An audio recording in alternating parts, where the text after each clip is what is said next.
Hi friends, అందరూ ఎలాగున్నారు? బాగున్నారా? నేను చాలా చాలా బాగున్నాను.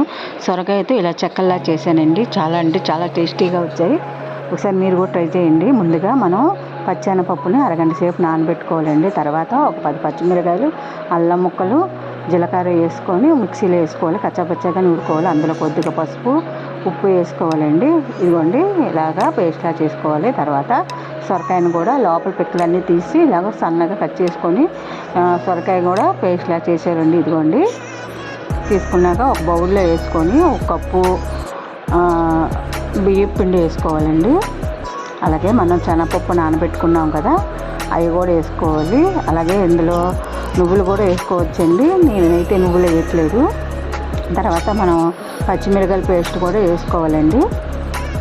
ఇదిగోండి, తర్వాత సన్నగా కట్ చేసుకున్న ఉల్లిపాయలు, కొద్దిగా సాల్టు, అలాగే కరివేపాకు, కొత్తిమీర వేసుకొని బాగా మొత్తం మిక్స్ చేసుకోవాలి. ఈ లోపల పొయ్యి మీద ప్యాన్ పెట్టుకుందాం.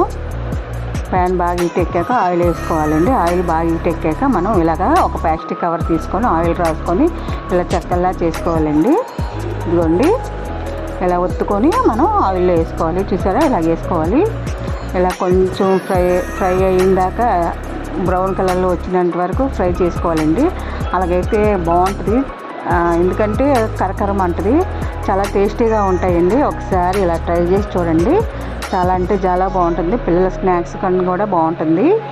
సొరకాయతో చేసిన ఇలాగ గారెలు వేసుకోవచ్చు, ఇలా చెక్కల్లాగా చేసుకోవచ్చు అండి. ఇంతే ఫ్రెండ్స్, వీడియో నచ్చితే మీరు ఒక లైక్ చేయండి, షేర్ చేయండి.